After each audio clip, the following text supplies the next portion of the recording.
Bismillah. This is a video on why you should go to the gym, but why I should go to the gym even more. Because, yeah, I haven't been going recently too much. But we're gonna change that. I believe going to the gym multiple times a day, or multiple, not multiple times a day, multiple times a week, or every day, or not even just that, just physical activity consistently is so important for the human body. It's so important for people, for individuals, for anyone, any age. Um, it's something in which it's something that can so easily be undermined in our lives because we have work, we have school, we have family to take care of, we have so many responsibilities that just stack up, especially as we go more into our career or more opportunities come up for different things. It just so easily gets sidelined. But there are a few main reasons why I think, regardless of what you're doing and what line of work you're in, and how busy your day-to-day schedule gets, making time for physical activity that's consistent will always prove more beneficial than leaving it out of your schedule. So the first main reason is we are people with bodies made of organic material. It is blood, muscles. We have organs like our heart, our brain, and we take in nutrients from our food that we eat, which includes sugar, carbs, proteins, fats. We need all of that. Um, but one thing is, all of that works assuming we burn calories. All of that works well in the beautiful system our body works in, that God created us in, assuming that we are doing our part physically in using that body that uses that fat, that sugar, that protein, those carbs. Now, the issue arises when we don't um, use our body as much as we need to. And therefore, uh, there's a lot of issues that arise, especially nowadays in the age of sitting, the age of technology, and what people often refer to as ease, which I mean, like I would argue with slightly with that name. But yes, we are living in an age of ease compared to most of human history. The main issue now that we're dealing with, as many of you are aware of, is that we just are not getting enough exercise, and there's obesity. There's the number one cause of mortality in the world, which is the number one cause of death in the world is related to heart disease. And so that brings me to the first main point, which is we need physical activity because it is what brings our body into homeostasis, into a proper balance.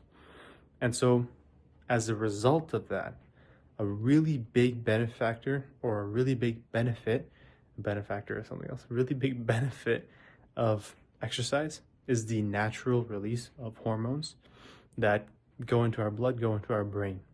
There's the neurotransmitters that naturally get released in our brain, and then there's the slow acting hormones that get released in our blood. The main hormones that get released in our blood are serotonin, oxytocin, and a few other hormones that are generally what they call feel-good hormones. These hormones are such that when you go through a really difficult activity, even studying sometimes, even something like working, even something like having a difficult conversation, a lot of times after that, because of how difficult it was, your body kind of rejuvenates automatically. Specifically with exercise, because your muscles are in such tension for endurance duration, or with cardio, or specifically with muscles and weights and doing heavy lifting over an extended period of time, that breaking and usage of the muscles calls in a lot of these hormones as a result. And so what you have is like phenomenons known as, for example, the runner's high. After a certain amount of time of running, a very well-known phenomenon is the runner's high, in which you just feel very good, just naturally. You're not taking any drugs, you're not taking anything. It's from your body. Um, and this is part of the beautiful system between pain and reward that's in our brain, that's in our body, in which when we do things the right way, when we have a balanced life in which we do have physical activity, we do have a good diet, we do have proper sleep, then our body rewards us with that, in which we have a balanced pain and reward system, which unfortunately for a lot of us is broken nowadays. Um, so yeah, hopefully, that's the main benefit I personally feel after a nice exercise session for hours and hours on end afterwards. You feel the positive effects. You feel so much more productive. You have less brain fog. And nowadays, looking into the research, I'm not even fully caught up at all with the recent research regarding it, but apparently there's a lot more research speaking specifically on the brain body connection, on specifically for exercise, on how the more you exercise, generally speaking, it has a much greater and much more substantial effect on the brain than we think. Yeah, that's some more new research coming out. Let me know if you know any specific journals or scientific journals or scientific papers that are coming out that might particularly interest me. I'm pretty interested in all that stuff. I do have a research position of my own in a biomedical engineering lab in my university. So yeah, let me know. That would be pretty cool.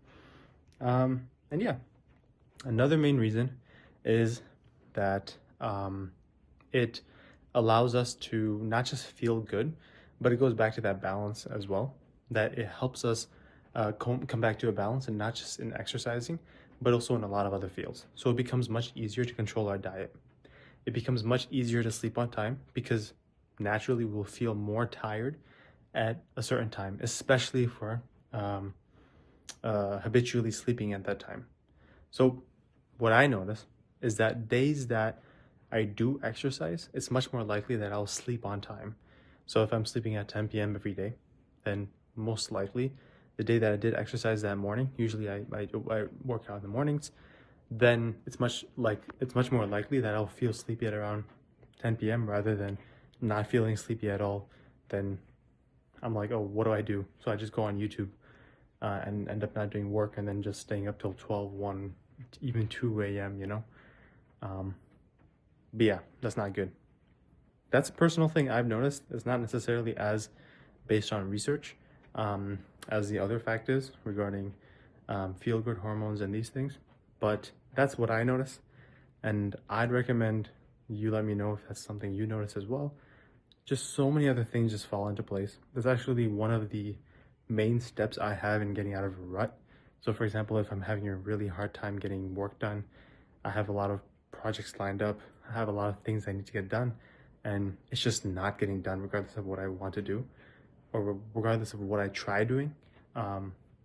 Exercise is usually a really big thing that gets me out of that rut and makes me feel like I want to be productive again, and gets me in that mindset of wanting to do those things that I'm already interested in, you know? Like exercise, like business, like learning, like reading and studying on current things.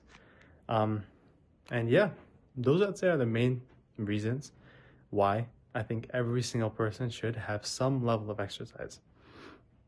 And one last thing that I want to wrap up on, that I just really wanted to highlight, really wanted to emphasize, is it should be something that you like. Now, if you are just starting off with exercise, then it will make sense that you'll find it hard to begin. It will make sense that you might not necessarily like it at first, and that's completely fine. So it's okay if it's hard for you to be consistent in the beginning. But over time, I'd still recommend that you try different types of physical activities. So whether that's swimming, it's playing ball, it's playing soccer, whether that's going for a morning brisk walk. For example, there's a lot of research that going on a brisk walk is something that, especially in aging adults, it's something that is very healthy for you.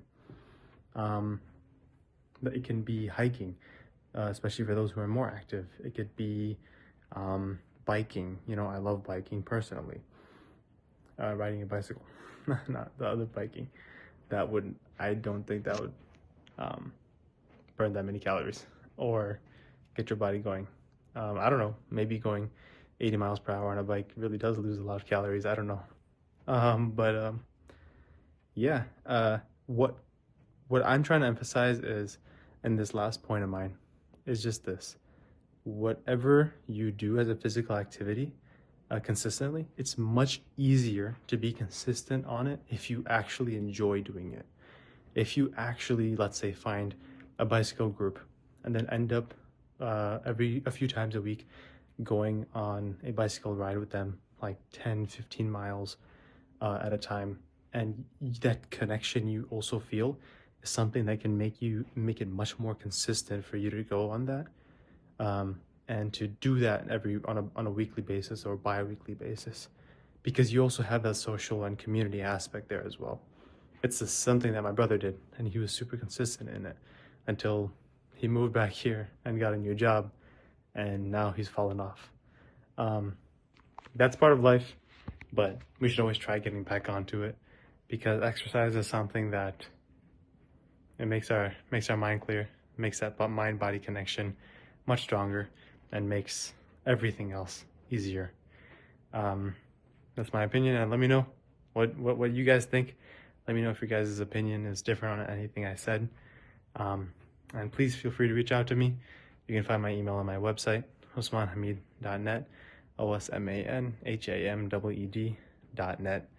And yeah, I'd love to hear from you guys. I love the community that we're building here. And yeah, let me know what else you guys like me to speak on. I'll see you all soon. Take care. Assalamu alaikum. Peace.